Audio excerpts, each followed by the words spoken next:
All right, good morning. Good morning. You're at the Finance and Legislative Committee, or Finance and Physical Resources Committee today.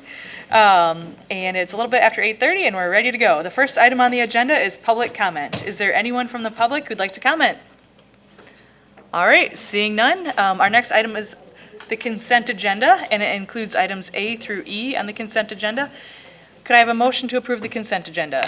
Motion? Moved by Commissioner Sparks, support by Commissioner Kallman. Any questions or modifications to the consent agenda?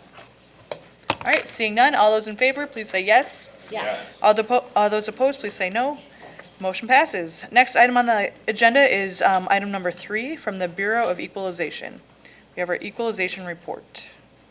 Yes, and I'm just. And we have Matt here today to walk us through that. Good morning. Good Thanks for morning. How joining are you us. today? Great. Morning, commissioners. Excuse me. Just sprinted over to my office to grab my visuals that I usually provide, so just catching my breath. It's my pleasure to be here today to present to you the 2023 Equalization Report. As I've mentioned oft before, the Equalization Department is your representative, and our job is to perform 2 key constitutional functions for the Board of Commissioners. The first one, which is what is before you today, is the annual Equalization Report. And the Equalization Report is the summary of the reported values from the local jurisdictions who have now performed their function at the local units, where each one of the assessors has now implemented the changes in property values for the 2023 year. I am pleased to report that our staff has analyzed and summarized all of the rolls as submitted by the local assessors, and we're reporting those changes to you here today for your approval. This year has been extraordinary. I've been at Kent County 26 years, and this is the highest market change in my entire tenure here at Kent County. The change in value from 2023 from 2022 we went from 37.3 billion in state equalized value to the recommended $41.97 billion in state equalized value.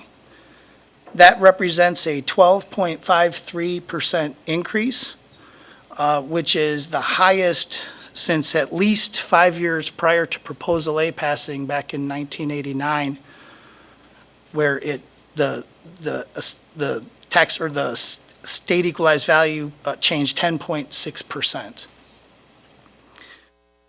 That's extraordinary. The first time I gave a report to this board as interim director in 2008, I quoted my predecessor, Dave Jager, who had an incredible string of saying that the state equalized value had increased $1 billion for the last 2 or 3 years. Well, my first year as interim director was the beginning of the Great Recession, and whereas it was Dave Jager's privilege to give the board a report of market increases, in my first year, I said it was my responsibility to let you know that our SCV had gone down, and to please not correlate that with future performance measures. So this year's increase of $4.6 billion is extraordinary in many ways. I think we all know that the market changes that are favorable for West Michigan are the key for that. I've often said that Kent County is the center of gravity for the West Michigan economic region, and these numbers certainly reflect that. Put that increase a little bit into perspective, it would be the equivalent of taking a copy of the value of East Grand Rapids and copying it 4 times and then adding it to our values this year. Or slightly differently, it's the combined value of Wyoming, Rockford, City of Lowell, and City Springs all combined. Just the increase alone is enough to be the value of those cities.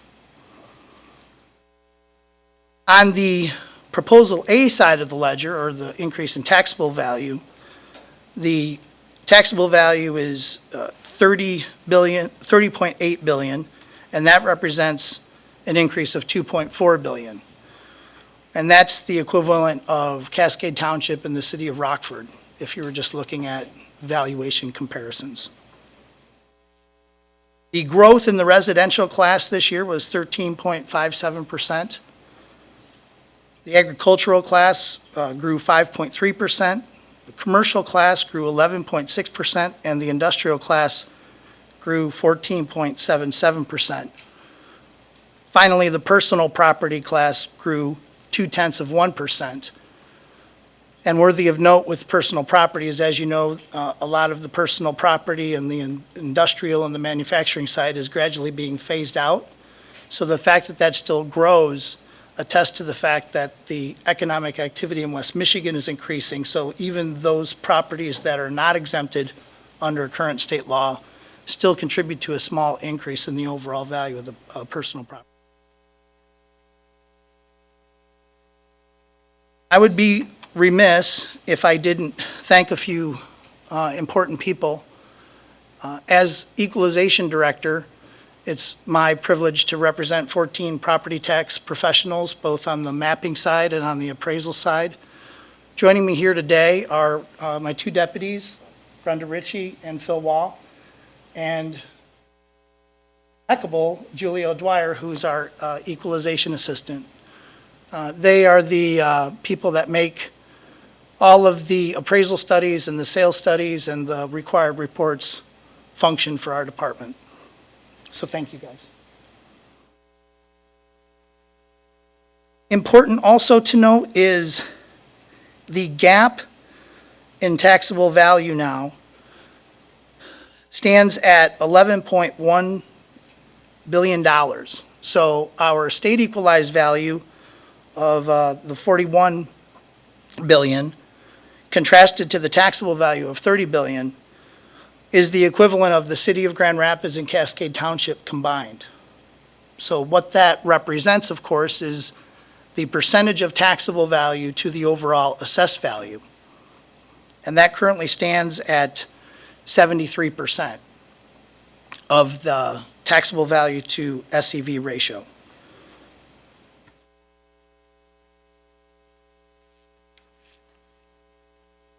Kent County is growing and dynamic area of the state. It continues to enjoy the benefits of a growing and diverse economy. In the conduct of our appraisal studies and in the conduct of our review of the assessment rolls, I believe that those numbers are reflected in the summary that we are providing you here today. Of course, these numbers are one side of the equation.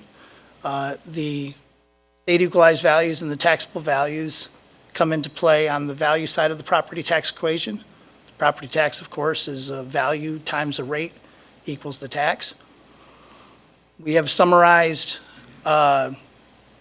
the reports and have calculated the majority of the millage reduction fractions. This year is notable in that this is the first time in Proposal A history where the Consumer's Price Index has exceeded the constitutional provisions and the limitations that were enacted with Proposal A in 1994. The limitation on an individual property assessment is capped at 5% or the CPI, whichever is less.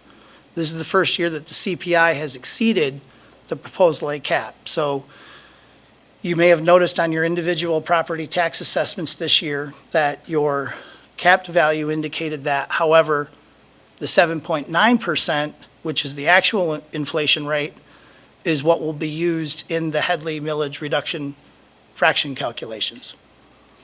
Therefore, the taxable value for most properties did not grow in excess of the rate of inflation, and I expect very few Headley rollbacks this year as a result. There are going to be just a very few based on some extenuating circumstances, but by and large, the taxable values will not be limited by Headley this year.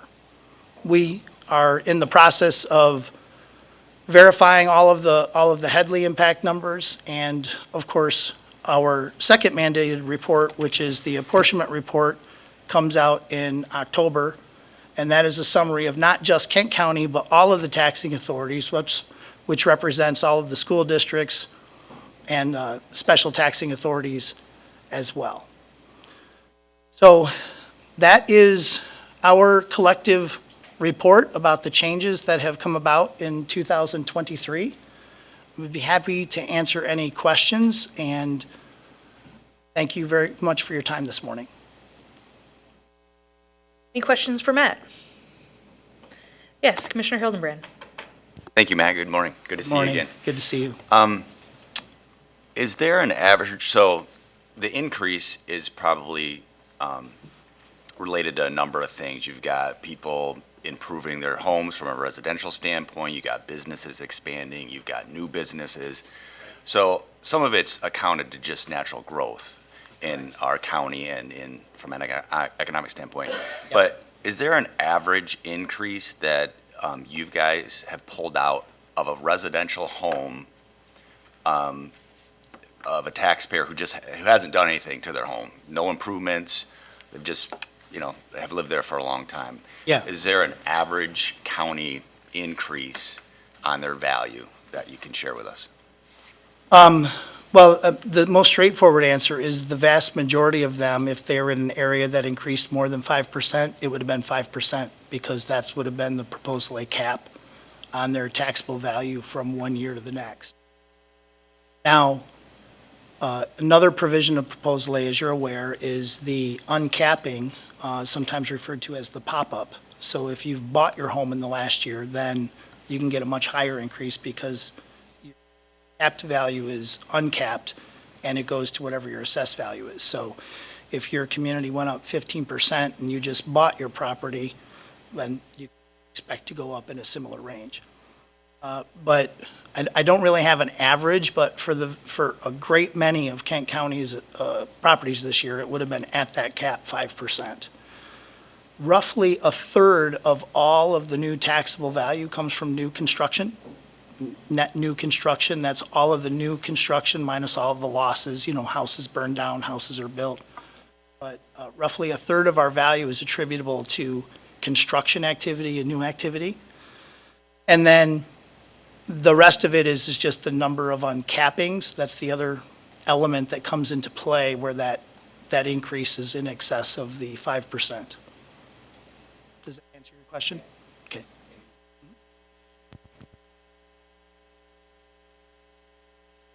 Yes, Commissioner Antor. Thank you, Chair. Good morning, Matt. Good morning. Are you and your office still doing work in other counties at all? We are. We are currently in an intergovernmental agreement with Allegan County. Okay, just Yep. not Montcalm anymore? No, we have not been with Montcalm for several years now. Okay. And have you looked at how their rate of increase is compared to ours? Is it similar in surrounding counties, or are we kind of way ahead of everybody at this point, as far as the rate of increase? Yeah, our rate is a little bit higher. The percentage changes can be deceiving sometimes because the smaller the unit, the greater the percentage can be. So when you look at the actual dollars, it can vary. Kent County in general is increasing a little bit more rapidly than the surrounding areas, but the entire economic region is really growing in all classes of property. Yeah, I know in the 14 years I've been here, this is amazing. Yeah. Now, there is a lot of talk, of course, about a looming recession coming up, so we've seen it before, and I'm Yep. just hopeful that we are aware of that, and, it's a good time to start burying your money in the backyard maybe, and making sure that we, don't count on this every year, because it's definitely a cycle, and we're looking at some rough times perhaps, so, thank you. Commissioner Sparks. Thank you, Madam Chair. I'm going to say silver and gold instead of burying our money, Commissioner Antor. I just wanted to say thank you for this. I know that this is a lot of work, putting all these numbers together, so thank you and your team for this. It's really exciting in the real estate world when we see the property values go up. It is a little concerning though, because it's kind of kicking everyone out of the field of affording the properties. So it's kind of a good and a bad thing mixed together, but thank you for all your work there. Commissioner Coleman. Thank you, Chair. Thank you, Matt. And I think you answered a question I've been wondering about for a number of months, but, so let me say what I think I understand. You tell me if Okay. I'm right or not. But so if there were to be another, 2008 kind of situation, or whatever reason, property values start to decline for a period of time, we've got, for proposal A, Headley capping, et cetera, like some margin where it'll be a ways before our Kent County tax receipts start to decline. And it sounded like, roughly, I know there's a lot of details, but that roughly it's a 25% margin where the values can decline in that 20 to 25% range before it would start hitting, any of our tax receipt levels. Am I understanding that correctly? Maybe, I'll agree in part and maybe clarify in a couple of cases. So, and normally I would just like to say, I usually like to defer all of the taxes collected part to the Fiscal Services Department. So what I've noticed though is that over the course of the last 20 years, when we've been in a low inflationary environment, we've never really seen a real gap between the potential growth in taxable value and the capped value. So I guess I would just say, in general, the budgets are created on an annual basis and with the known givens. And even though there's a gap in the taxable value, that doesn't mean that the budget has been constructed as if that gap was at the SEV level. So it's really an annual case basis, and Al and Fiscal could maybe clarify. Right.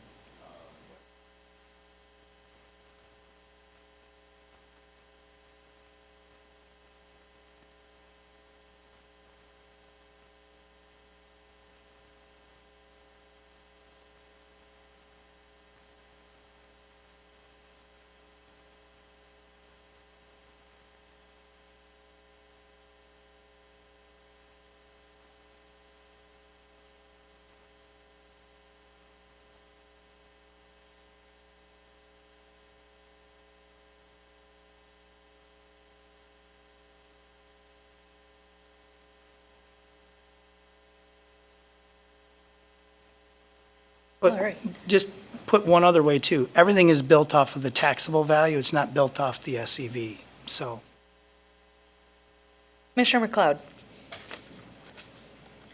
So thanks for this information. This was some good bedtime reading for the last couple of days, so I appreciate that. I just had a question, I guess, in terms of, is there any way, I'm sure you guys do this, what are you projecting in terms of this differential between taxable value and SEV moving forward? Because even, looking at the period of time when it was, we were going through a recession, it was about a 4 or 5 year period of decreases, and then it continuously has gone up since then, even though we've had some up and down economic times. So, this was a huge leap this year, but are you anticipating that this is an anomaly and that we'll go back to some sort of normal increase that we've seen over the last 10 years? Or what are your thoughts, I guess, in terms of the normalcy of this sort of increase? So the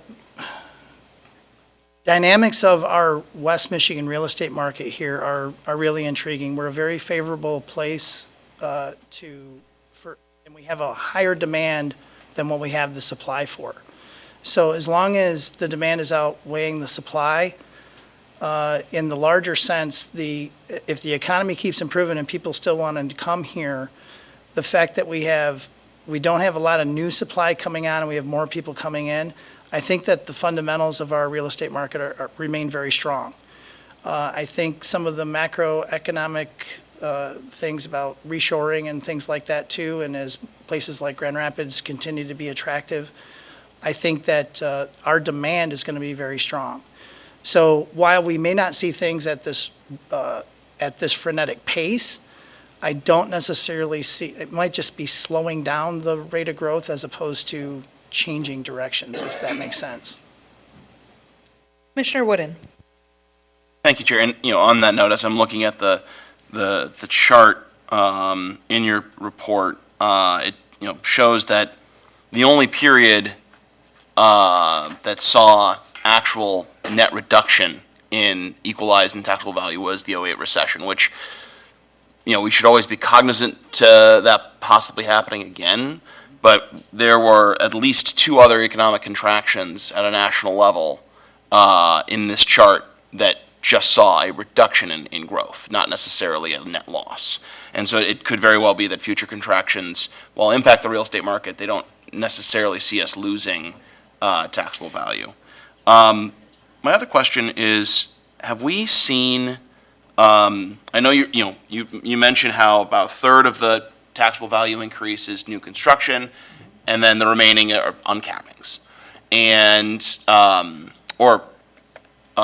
another portion of it are the uncappings. Do we have we been able to go back and see the number of uncappings we've had in the residential sector this year compared to others, and maybe even as a percentage of the property class? Because this is anecdotal, but I am hearing more and more folks who feel almost trapped in their homes, right? They've seen a huge increase in their home values, an increase in their equity, but an anxiety to sell because now they don't necessarily know where they can find the new home. And that in itself could also be impacting the rate of uncappings and widening that gap between SEV and STV. Have we seen any significant difference in uncappings this year than in previous years, and can we determine that? So I don't have that calculated for you right now. I can certainly do that, and I have done that in the past. Just anecdotally, though, just from observation, people are still moving. Life happens for a variety of reasons. The conditions you're talking about where we are leaving a historically low interest rate environment where many mortgages are locked in at 2% for a long period of time, it's not very attractive to want to move and pick up a 6 or 7% mortgage. And so that goes directly to housing affordability. Yeah. And it also contributes to the limitation on supply because you probably don't have as many people selling that might otherwise do that. We can certainly do some additional analysis for you and do some comparisons on the number of uncappings and compare that with previous years, and I can forward that on to Al, and he can distribute that to you.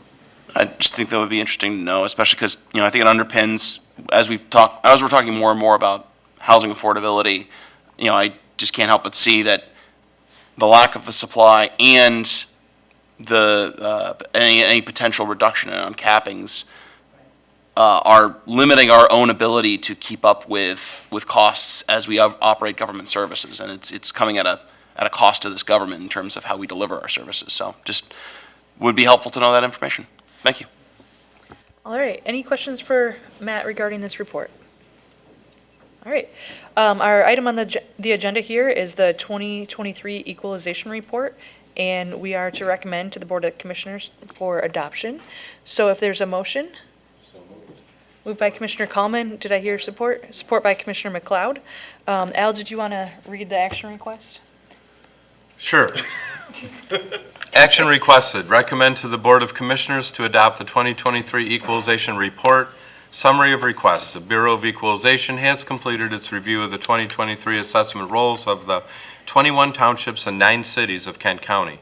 The Bureau of Equalization recommends adoption of the state equalized value, or SEV, of the real and personal property in the total combined amount of $41,978,923,177.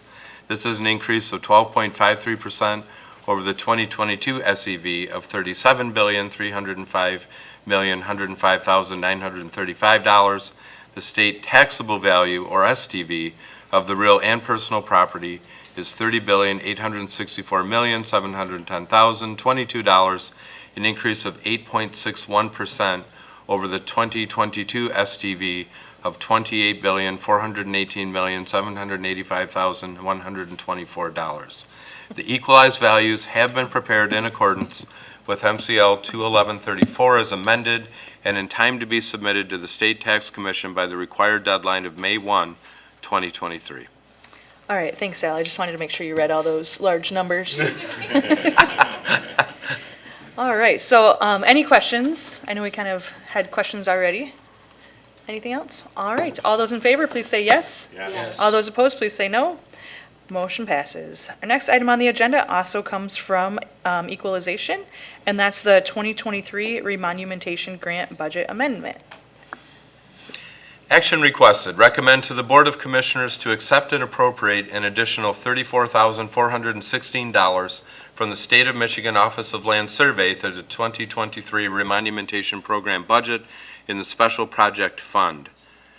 Summary of request. Pursuant to PA 345 of 1990, the state offers an annual grant to counties for providing survey, monumentation, and remonumentation of public land survey corners consistent with the county's plan. The 2023 General Appropriations Act Resolution 1127-22-116 included a $136,683 appropriation for the remonumentation grant. The Bureau of Equalization has since been notified that the actual remonumentation grant is $171,099, which requires an additional appropriation of $34,416. The grant period is January 1, 2023 to December 31, 2023. Corporate Counsel will review and approve all documents as to form. All right, is there a motion for this item? Moved and supported. Any questions or comments? Commissioner McLeod. So, thank you, Chair. This one, I guess, is, I'm confused on this one, so it would be really helpful to just understand, I guess, why we need to appropriate additional funds when the grant, it sounds like the initial grant amount was lower, and then we were able to obtain some additional funds because of this. I was having a really hard time bringing all this together, so just some clarification would be helpful. So the remonumentation program started, if you go from board chair, the fourth board chair from the left on the wall back there is Vern Ehlers, who of course was in Congress, but when he was a state senator, he led creation of the state remonumentation program to locate and mark all the property corners in the state of Michigan, which was a very interesting process as they found shotgun barrels and swords and all kinds of things marking the corners. So there's a huge effort it was actually mandated that this be completed by 2028, and then at some point the state rediverted the funding that had been set aside for it. Later found a stable source of funding. Kent, Oakland, and Ottawa, I think, were the three counties to finish actual remonumentation the quickest. And then there was basically a program put together to provide grant money to counties, and it's based, Matt, you can help me on where the source is, but I think it depends on the state's collection in a certain line, the amount that we actually get. That's correct. It's based on a fee that is collected when a deed is recorded at the Register of Deeds. And because that number fluctuates from year to year, we don't know what the grant amount is going to be. And it's only when the state does its final numbers is when we get the revised grant amount. And then we adjust our plan accordingly in order to make sure that we appropriate those dollars. And maybe, Matt, just very briefly talk Sure. about some of the maintenance activity with some of the technology. Yeah, so right now, Kent County does not spend any general fund dollars on this. So what we do is we take the state funding, and then this year, our plan of work is to update 161 monuments with that. What we do is we are under contract with the city of Grand Rapids, who acts as the county representative, the city surveyor. He identifies, because people are directed to him, to whenever there's been a monument that's been obliterated, that is identified as one now that needs maintenance. We're in maintenance mode because we have over 4,000 iron monuments every half mile in Kent County. And because of that, our surveying costs are less. So connecting the technology in, what the county representative, the city surveyor, John Wiles, does is he takes that information and then that is contracted out to professional surveyors who use the latest in technology to relocate those using GPS, using traditional survey methods. And those contracts are managed. Julie O'Dwyer here in our office works very closely with John Wiles. And they go through that whole program year to make sure that that plan of work is completed and all of those corners are re-monumented in their original location. Thank you for that. That's helpful. All right, any other questions on this particular item? All right, seeing none, all those in favor, please say yes. All those opposed, please say no. Motion passes. Next item comes from the Health Department, and it's the Corewell Health Resources and Services Administration Strong Beginnings Program for 2023-2024. Action requested. Recommend to the Board of Commissioners to approve the Corewell Health Agreement for 2023-24, accept and appropriate $89,472 from Corewell Health to the 2023 Health Fund budget, and authorize the Administrative Health Officer to sign the grant agreement and to approve extensions, amendments, and increases to the grant appropriation not to exceed 15% of the original award. Summary of request. The Health Department has received $178,943 in funding from Corewell Health for the Strong Beginnings Program. The grant period is April 1, 2023 through March 31, 2024. However, only the first 6 months of funding, which is $89,472, is being appropriated to the 2023 Health Fund budget. The remaining $89,471 will be included in the 2024 Health Fund budget. Corewell Health and Kent County Health Department have partnered for many years to provide the Strong Beginning services to women, men, and their babies from pregnancy through early childhood. The HRSA program specifically focuses on the Black population to reduce the disparities in the infant mortality rate through focused interventions, community outreach, and education to reduce barriers to care and to engage the Black community to advocate for culturally competent care. Strong Beginnings is a home visiting program that uses community health workers to go into homes of the most vulnerable young families, meeting them where they are. The CHWs provide young moms with things like transportation assistance, diapers, breastfeeding support, safe sleep, education, and emotional and social support, with the goal that all babies in Kent County have an equal chance of celebrating their first birthday. Kent County continues to have an alarming disparity between the infant mortality of Black babies compared to white babies. While the infant mortality rates have improved slightly, Black infants were 2.8 times more likely to die before their first birthday than white infants in 2020. While the disparities continue to exist, focused programs like Strong Beginnings are making an impact. Assistant Corporate Counsel will review and approve all documents as to form prior to signature. Thanks, Al. Is there a motion for this item? Moved by Commissioner Oliver King. Support. Support by Commissioner Sparks. Questions or comments? Commissioner McLeod. Thank you, Chair. I really love this program, and I'm so glad that it's continuing to be funded to support the decrease in, hopefully decreasing the disparities between the populations. I just wondered if there was any additional information that is available to support the continued disparity of 2.8 times, between the Black and white populations like how is the grant supporting decreasing that value? How has it been helping to do that? We have Joanne Hoganson from the Health Department here. Yeah, Thank you, happy Joanne. to be here and explain a little bit about a program that I'm very proud of.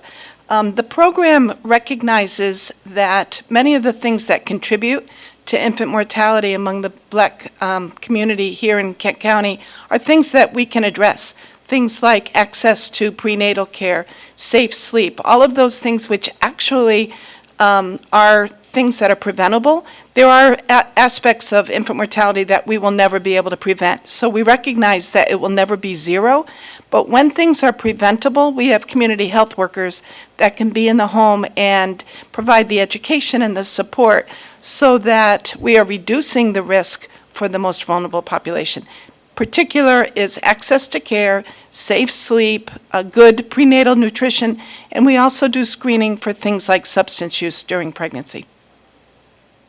Thank you for that. And just a follow-up, I guess, what are some of the things, I guess, that are being done when the women are still, pregnant? They haven't, had their children. Does this program support like doulas and things that help, the women have support through the whole process so that by the time they have the babies, they are able to have some of these successes? We don't personally, as a Strong Beginnings program, hire doulas. We don't employ any doulas, but we do refer. And so we make sure that the women have a full array of services according to their personal preference to make sure that they're getting all of their needs met. Any other questions? Commissioner Antor. Good morning. I was just wondering, before Corewell Health, who did we deal with before that, do you know? Yeah, actually, Strong Beginnings has a blended stream of funding. So part of it comes from Medicaid, some of it comes from Corewell Health, and all of it comes through Corewell Health, but they receive funds from Medicaid, from the Early Childhood Millage, and then from HRSA. And Corewell's the only one that can really facilitate this? It's kind of Corewell's program. Yeah. So we are implementers of a program that comes through Corewell. Thank you. And Corewell is the new name for Spectrum, just if anyone wonders. Questions or comments? All right. Seeing none, all those in favor, please say yes. Yes. All those opposed, please say no. Motion passes. Next item comes from Facilities Management, and I have to scroll up here on my agenda. Al, will you read the Yes, action request. Recommend to the Board of Commissioners to approve the transfer of title to the property commonly known as 347 Evergreen, Sparta, to the Village of Sparta. Summary of request. Located in a residential area of the Village of Sparta, the county-owned 347 Evergreen facility has served the community in various capacities for almost 50 years. For nearly 25 years, it has been leased by Telamon Corporation for the purpose of conducting its Migrant Head Start program and administrative support services.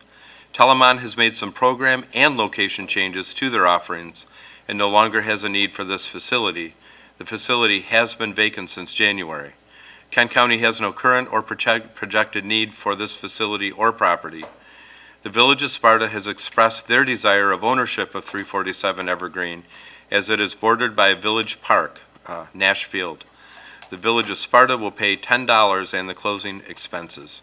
The property will be used by the Village of Sparta for a public purpose. The county board chair and/or the county administrator are authorized to sign the necessary documents to transfer the property to the Village of Sparta.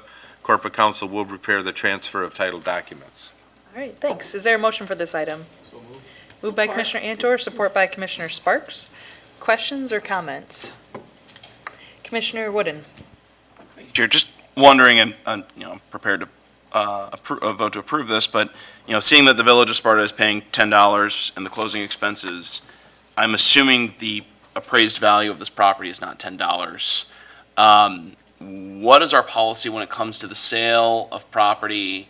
And I'm assuming it's not uniform because I've also seen us sell property at appraised value. So what leads to that determination? We have Al Jano here to address that question. Good morning, Commissioners.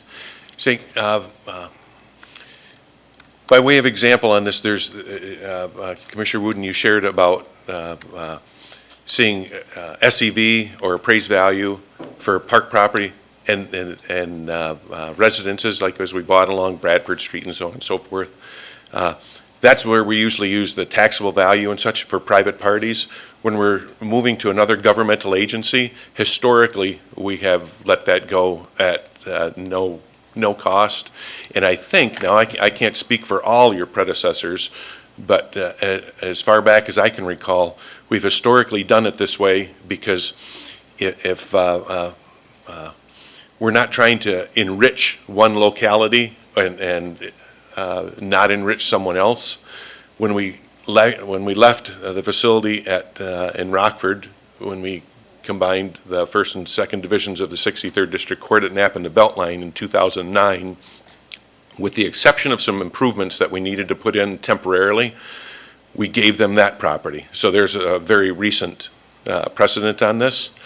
Also, I think your predecessors and some of you have looked at it and said, we're not out to enrich. This was built in the early 70s under a CETA program with federal funding. So there's another reason to not take advantage and say, here's the cost. That makes perfect sense. And with my limited memory, largely related to NRTF, which I realize creates the restrictions for purchasing at appraised value, I just wanted to make sure we at least have some degree of uniformity or fairness, and this makes perfect sense. So, thank you. Thanks. Any other questions? Commissioner Antor. Thank you, Chair. I'm just curious what changed here. I mean, this seems like the location is perfect. It's right in the core of a huge migrant worker community. It's almost like in the epicenter, and they're shutting it down. I was just wondering what's changed is there another facility that's picking up that slack that's in a better location? They've been with us a long time. Yeah. Telamon has in the Migrant Head Start program, and they've been a good ally, and we have really had no need for the building for decades. But it was a great program, and as long as they were running it, they were paying the expenses, so it was really about a cost neutral to maintain the property for us. But especially during COVID, they revamped where they have some of their centralized offices, and some of those centralized offices up in the northwest part of the county had availability for the child care. Yeah. Okay. So it just And rather than branch out to multiple locations, they're a little more centralized. But they've been a great partner for us. They've been wonderful to work with and a great program. Okay. Thanks, Al. Commissioner McLeod.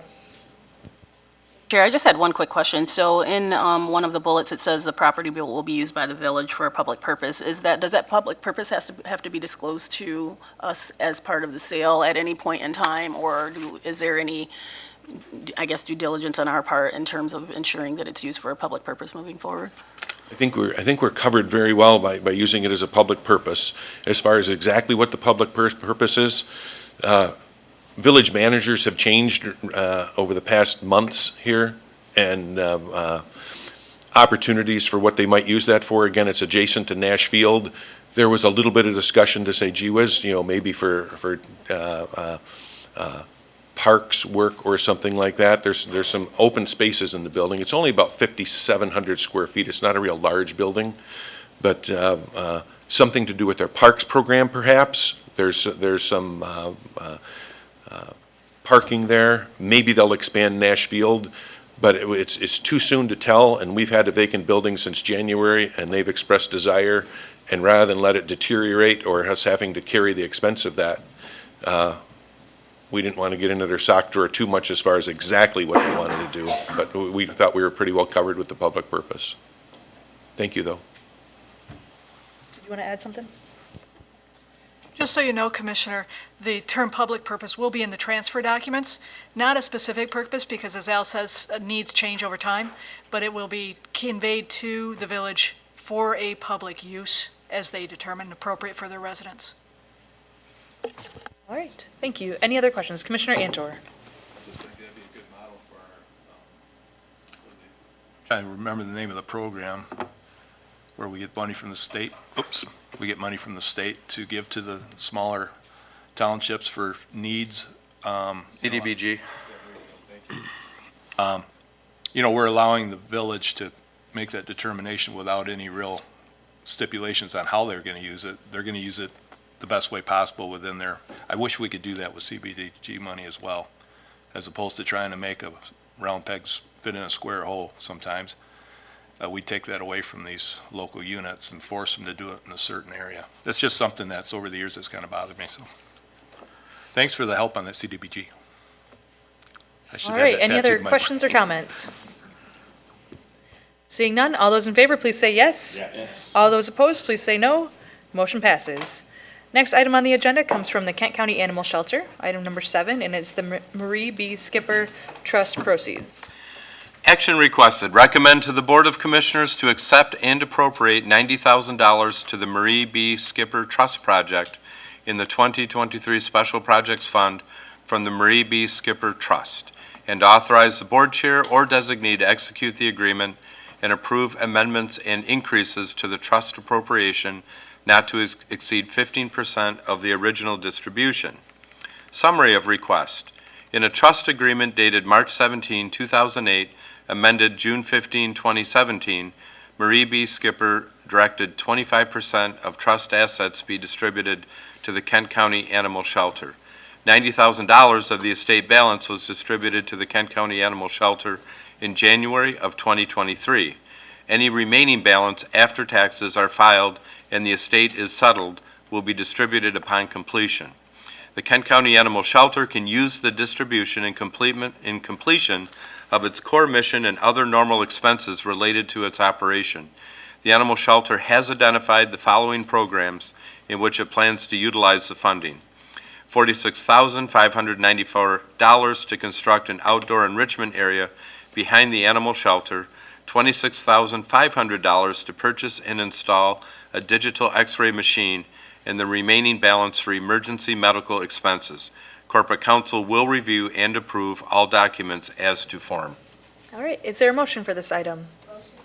Moved by Commissioner Oliver King. Is there support? Support. Support by Commissioner Wooden. Any questions or comments? All right, seeing none, all those in favor, please say yes. Yes. All those opposed, please say no. Motion passes. Next item on the agenda comes from the Kent County Community Action. It's the KCCA 2022-23 Commodity Supplemental Food Program. Action requested, recommend to the Board of Commissioners to accept and appropriate $202,284 in additional grant funds to the, gosh, I ran out of room on my line. Okay, to the Kent County Community Action KCCA Fund for the Commodity Supplemental Food Program, or CSFP, and to authorize the board chair or designee to execute the grant agreement, approve extensions, amendments, and increases to the grant appropriation not to exceed 15% of the original award. Summary of request. The Board of Commissioners previously approved appropriations of $109,716 for the 2022-23 CSFP program with Resolution 0908-2296. The Michigan Department of Education, or MDE, has made an additional $202,284 available for KCAA to increase services through the end of September 2023 for a total grant award of $312,000. The additional funding will allow KCCA to increase outreach efforts within the county. Year-to-date, KCCA has assisted 5,189 residents utilizing the CSFP program. 11,011 total residents were assisted with the CSFP program in 2022. The grant allows KCCA to distribute food to Kent County residents above the age of 60. The period of performance is October 1, 2022 through September 30, 2023. All right, is there a motion for this item? Moved by Commissioner McLeod. Is there support? Support by Commissioner Oliver King. Any questions or comments? Commissioner McLeod. Sorry with all my questions today. Thank you, Chair. But I did have, this is a huge increase that I think is great, you know, if we can serve additional residents. I just wonder, I mean, that's a large increase in dollars and anticipated number of people that would be served by these dollars. And I just wonder if KCCA actually has a capacity to utilize these funds during the current grant period. That's my main concern. Sure. Yeah, that won't be a problem this year.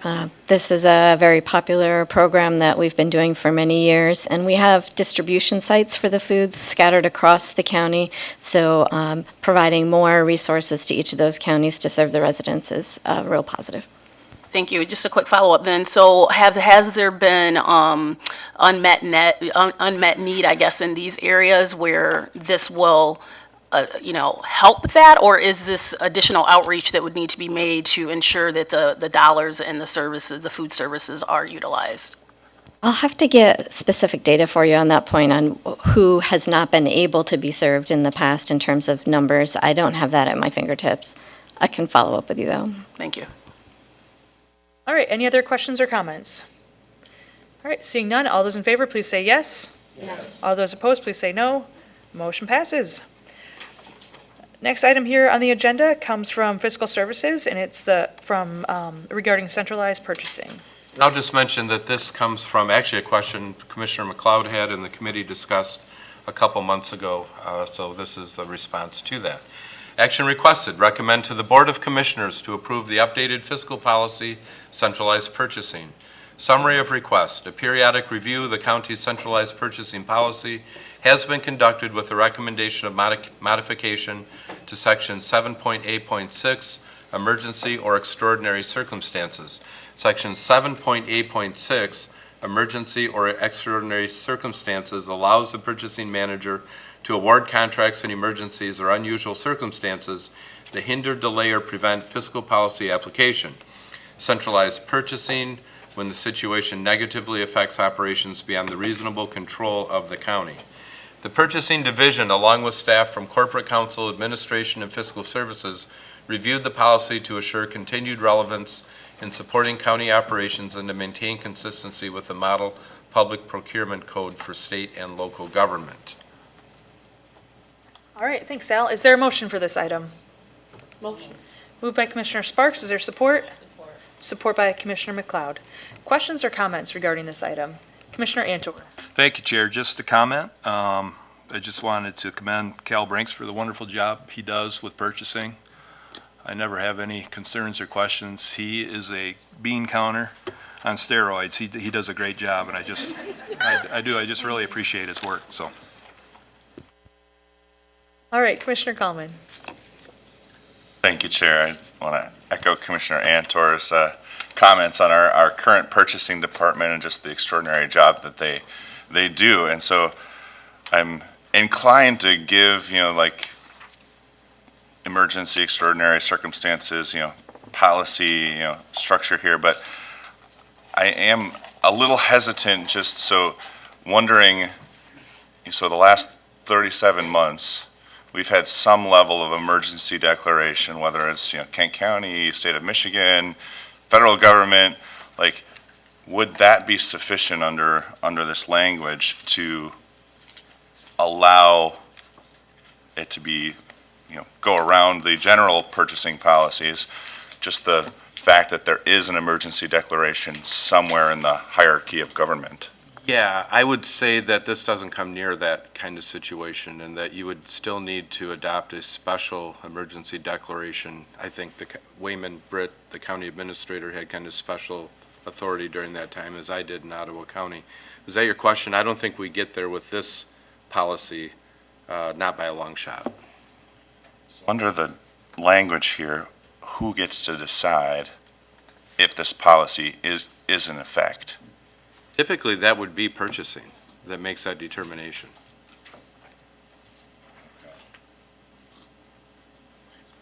What's that? If you look at the last paragraph of the edit, the purchasing manager must consult with fiscal services director, so you've got two people there, and then report back to this committee as soon as practicable. So this committee would be fully informed on a very short time frame of any use of this policy, and therefore if there were an issue or a concern, it wouldn't go unaddressed or unannounced for an extended period of time. Did you have a follow-up? Just a quick one. I guess I'm I saw the language in there on the reporting, and again, I just want to reiterate, like, this policy with the current, management and employees of purchasing, like, I don't have any concern, but this policy will probably outlast, our current employees there. It'll probably outlast, me as a commissioner, so the reporting quickly to this committee seems good, but there doesn't seem in the language to be any recourse for this committee to decide something about whether or not it's a legitimate use of going around, the general, like, bid process, et cetera. This policy is set up for review every 2 years by the county administrator. And so I do think, and that any changes would have to come back before, finance. So there is an opportunity to review the policy. But, I mean, does that help answer your question? I think, also having multiple parties review the request between purchasing and fiscal helps. I also think that just the fact that it's reported to you, you could then say, we want this on an agenda for further discussion because we have questions. But obviously, once an emergency purchase is made, it probably had to be made in the moment. So there probably isn't a way to back down on that. But if the concern is to look deeper into whether it was done appropriately, then I think the fact that this committee's flagged gives that opportunity if any one of the members wanted to follow through on that. I have, I think, one additional comment, but I'll save it because I think there's more comments. Commissioner Wooden. Thank you, Chair. If I remember correctly, the current purchasing policy already has the emergency provisions in place, including how they're reported. The main change here is the adding of extraordinary circumstances and enumerating what those are, namely the examples provided in paragraph 3 in this section. Am I correct that is the major substantive change from what is currently in our books? So we are, to Commissioner Coleman's concerns, and I'm not one to suggest that just because it was a policy on the books means that we should ignore the concern, but it is, the emergency provisions are already in place. What we're adding on are the extenuating or extraordinary circumstances, because in the most recent use of this policy, there was something that was marked as emergency that members of this board saw as more appropriate as extraordinary, and so we're rectifying the policy change. That's partially why I'm inclined to support this and see how it goes. And as Chair Bree mentioned, we have requirements for periodic review of our policies. And I, for one, appreciate the fact that we not only have the extraordinary circumstances in, but we have called them out. So there is more prescribed manners, and it's not necessarily as subject to the interpretation of the purchasing director as just saying extraordinary circumstances. If anything, I had one request and then one final comment. One, when we get policy changes like this before, I appreciate having this section highlighted. It may be helpful for the committee and the board to look at this in a red line version, so we can know what's existing and what's not. And then lastly, just another comment of appreciation, because we haven't always had comments from this discussion come back so quickly and suggested policy change, and that quick turnaround time is very appreciated.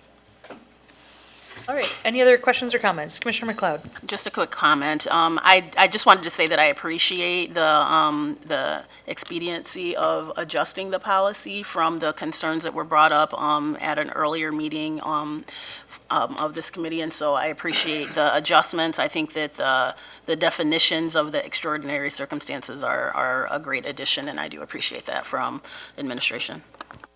All right, any other questions or comments? Seeing none, all those in favor, please say yes. Yes. All those opposed, please say no. No. Motion passes. Next item on the agenda comes from the Administrator's Office. Item number 10 is the 2024 Capital Improvement Program. Action requested. Approve the administrative CIP project proposal to be included in the county's 2024 budget. Summary of request. The 2024 CIP requests were reviewed and a recommendation was prepared by a staff committee including representation from Facilities Management, Information Technology, Parks, Sheriff, and Fiscal Services. During the March 23, 2023 CIP work session, the administrator's CIP proposal was reviewed in detail by the County Board of Commissioners. The proposal includes 33 projects at a total estimated cost of $6,939,549. Financing for the CIP projects is proposed to be drawn from general fund support of $6,853,749 and $85,800 from other sources. The board CIP policy calls for a minimum of the equivalent of 0.2 mils be allocated to the CIP budget annually. The general fund support for the 2024 CIP proposal equates to the equivalent of 0.225 mils. With the concurrence of the Finance and Physical Resources Committee, Funding for these projects will be included in the 2024 budget scheduled for board approval on August 24, 2023. Thanks, Al. Is there a motion for this item? So moved. Commissioner Wooden, is there support? Support. Support by Commissioner Kallman. All right. Any questions or comments regarding the CIP? No questions, no comments? All right. All those in favor, please say yes. Yes. All those opposed, please say no. Motion passes. Next item also comes from the Administrator's Office, and it's to establish the Kent County Insurance Authority.